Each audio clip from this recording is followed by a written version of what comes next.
We're also preoccupied with ourselves. I had what a lot of people would be considered a good life as living the proverbial American dream. I quit my job to start my own business, made an okay living, had great clients, did good work, and yet I'd lost my passion for that and didn't want to wake up and go to work anymore, which was embarrassing because superficially everything was just fine. I was pretending that I was happier, more in control and more successful than I was or felt.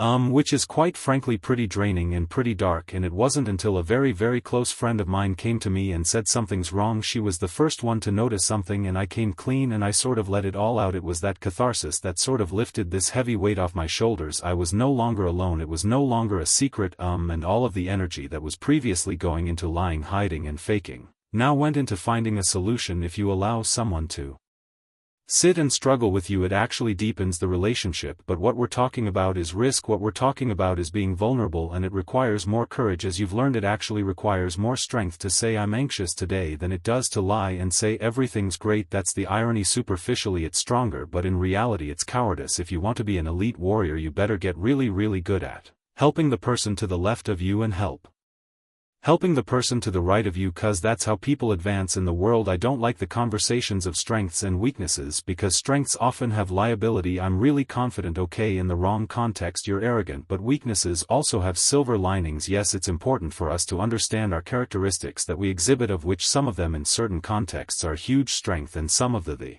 exact same characteristics in the wrong context are huge weaknesses, right? So we have to be very careful when we label people or generations as being strong or weak, because the answer is it depends. We have to take the time to foster and take care of people around us, to nurture our relationships, because when we're going to be doing something difficult, when we're going to be swimming upstream, when we're going to be innovating and doing something different, there are days we're going to doubt ourselves, there are days we're going to get knocked in our ass, there are days that storms are going to rise, and we have to have people who say I got your back. You need to do. There's no such thing as winning global politics, and there's definitely no such thing as winning business.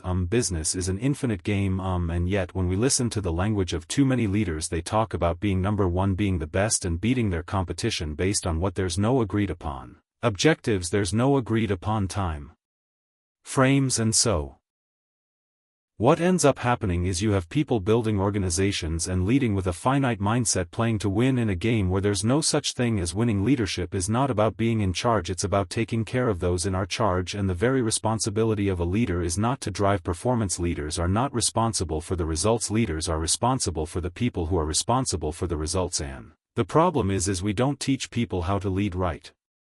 When you're very very junior, we give people tons of training how to do their job. Some people get advanced degrees how to do their jobs so that they'll be good at them, and if you're really good at your job, we'll promote you, and eventually you get promoted to a position where you're now responsible for the people who do the job you used to do, and we don't teach you how to do that. So how can we expect people to be good at their jobs if we don't train them how to do it? Like, would you go see a doctor that didn't go to medical school? No. So why would we work for a leader who has no training in being a leader? That's why we get managers, that's why we get micromanagers, that's why we get toxicity. It's not because they're bad people, it's because they don't know what they're doing and they're making it up as they go along. And those lucky that we get to work for a great leader, well, they were lucky that they probably had a great leader before them, or they learned it somewhere else, or maybe they had a terrible leader and they committed to do the total opposite of everything. The point is they learned it well. We have to teach leadership so that leaders can create environments in which all of us can work to our natural best. As we teach leadership as if it were a finite game,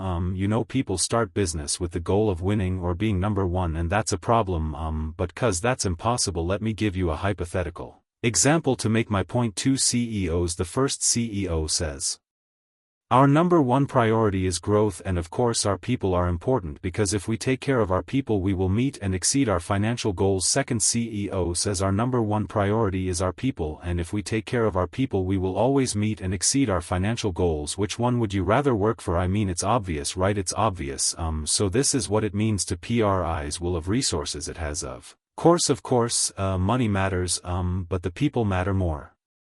The United States Navy SEALs are perhaps the most elite warriors in the world, and one of the SEALs was asked who makes it through the selection process, who is able to become a SEAL, and his answer was, I can't tell you the kind of person that becomes a SEAL, I can't tell you the kind of person that makes it through buds, but I can tell you the kind of people who don't become SEALs. He says the guys that show up with huge bulging muscles covered in tattoos, who want to prove to the world how tough they are. None of them make it through, he said. The preying leaders who like to delegate all their responsibility and never do anything themselves, none of them make it through, he said. The star college ADH athletes who've never really been tested to the core of their being, none of them make it through, he says. Some of the guys that make it through are skinny and scrawny, he said. Some of the guys that make it through, you will see them shivering out of fear, he says. However, all the guys that make it through, when they find themselves physically spent, emotionally spent, when they have nothing left to give physically or emotionally, somehow, some way they are able to find the energy to dig down deep inside themselves, to find the energy to help the guy next to them. They become SEALs, he said. You want to be an elite warrior. It's not about how tough you are, it's not about how smart you are, it's not about how fast you are. If you want to be an elite warrior, you better get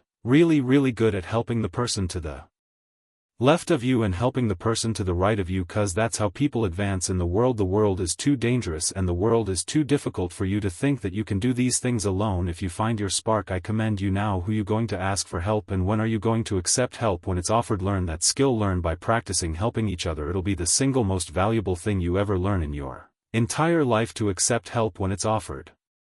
To ask for it when you know that you can't do it. The amazing thing is, when you learn to ask for help, you'll discover that there are people all around you who've always wanted to help you. They just didn't think you needed it because you kept pretending that you had everything under control. And the minute you say, I don't know what I'm doing, I'm stuck, I'm scared, I don't think I can do this, you will find that lots of people who love you will rush in and take care of you. But that'll only happen if you learn to take care of them first. Nelson Mandela is a particularly special case study in the leadership world because he is universally regarded as a great leader. You can take other personalities, and depending on the nation you go to, we have different opinions about other personalities, but Nelson Mandela across the world is universally regarded as a great leader. He was actually the son of a tribal chief, and he was asked one day, how did you learn to be a great leader? And he responded that he would go with his father to tribal meetings, and he remembers two things when his father would meet with other elders. One, they would always sit in a circle, and two, his father was always the last to speak. You will be told your whole life that you need to learn to listen. I would say that you need to learn to be the last to speak. I see it in boardrooms every day of the week. Even people who consider themselves good leaders, who may actually be decent leaders,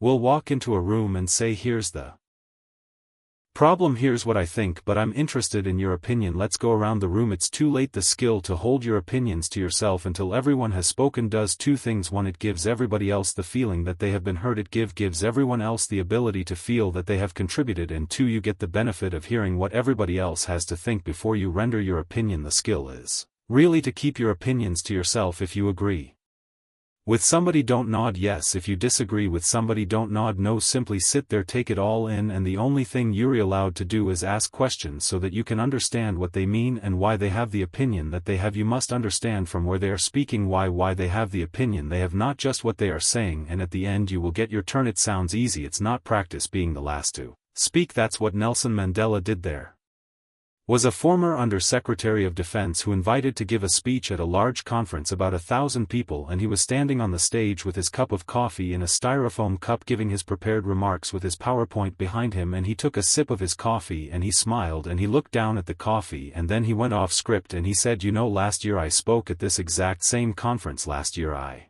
was still the Under-Secretary, and when I spoke here last year, they flew me here business class, and when I arrived at the airport there was somebody waiting for me to take me to my hotel, and they took me to my hotel and they had already checked me in and they just took me up to my room, and the next morning I came downstairs and there was someone waiting in the lobby to greet me, and they drove me to this here same venue. They took me through the back entrance and took me into the green room and handed me a cup of coffee in a beautiful ceramic cup. He says, I'm no longer the Under-Secretary. I flew here, coach. I took a taxi to my hotel and I checked myself in. When I came down the lobby this morning I took another taxi to this venue. I came in the front door and found my way backstage, and when I asked someone, do you have any coffee, he pointed to the coffee machine in the corner, and I poured myself a cup of coffee into this here styrofoam cup. He says, the lesson is the ceramic cup was never meant for me, it was meant for the position I held. I deserve a styrofoam cup. Remember this: as you gain fame, as you gain fortune, as you gain position and seniority, people will treat you better. They will hold doors open for you. They will get you a cup of tea and coffee without you even asking. They will call you sir and ma'am, and they will give you stuff. None of that stuff is meant for you. That stuff is meant for the position you hold. It is meant for the level that you have achieved of leader or success or whatever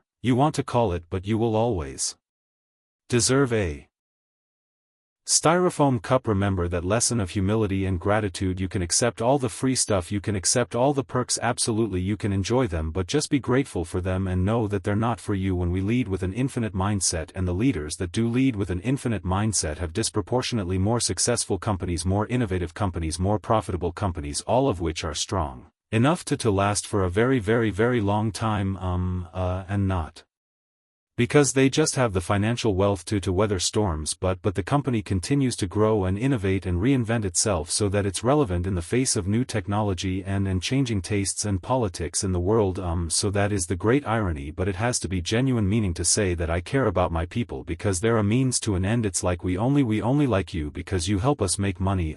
Makes us not only feel used but that we're a mechanism for somebody else's success, where when we say we care about our people and money is the mechanism by which we can take care of people, the more money we make, the more we can take care of our people and serve our customers. It has a profound impact on our desire to give more, and so much of the finite thinking that we have today, unfortunately, is a really reasonably modern invention. It's not like businesses always operated this way. The thinking of Milton Friedman, the 1970s economist, has really dominated sort of business theory today. He theorized that the responsibility of business, this is his definition, the responsibility of business is to maximize profit within the bounds of the law. Right? What about ethics? Like a pharmaceutical company that raises the price on enteral drug 200%, 300%, 500%, 800%. It's not illegal, it is unethical, right? It makes us uncomfortable, and yet the law is not broken. That's not a good enough standard to run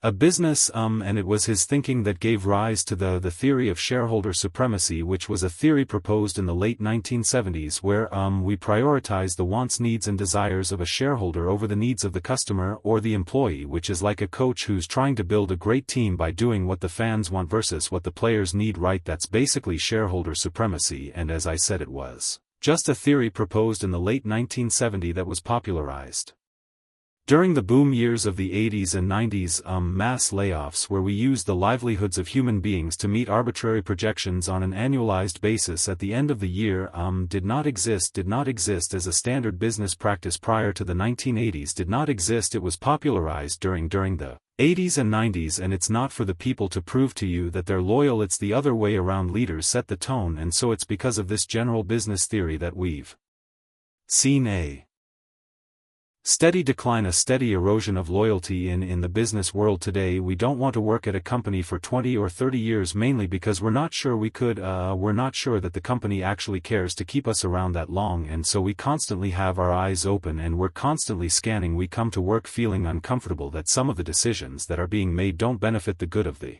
employee, that it really benefits this artificial constituency that we call the shareholder, which is really just a bunch of institutional investors. There's this shareholder myth because there's been a steady decline of the middle class being involved in the stock market for years, and the whole point of the stock market was that we all get to share in the wealth that we helped build, because it's on the back of average Joe employees that produce the great wealth in the nation. And the whole point of the stock market, the genius of the modern day corporation, the genius of the public company, was that we all get to share in the wealth that we're helping produce. Unfortunately, over the course of the 80s and 90s, we've seen systems produced where we're seeing the general population, the middle class, actually be less included in that success. Sometimes you're the problem. We've seen this happen all too recently with our new men of science and empirical studiers, and these men of finance who are smarter than the rest of us until the thing collapsed and they blamed everything else except themselves. And my point is take accountability for your actions. You can take all the credit in the world for the things that you do right, as long as you also take responsibility for the things you do wrong. It must be a balanced equation. You don't get it one way and not the other. You get to take credit when you also take accountability.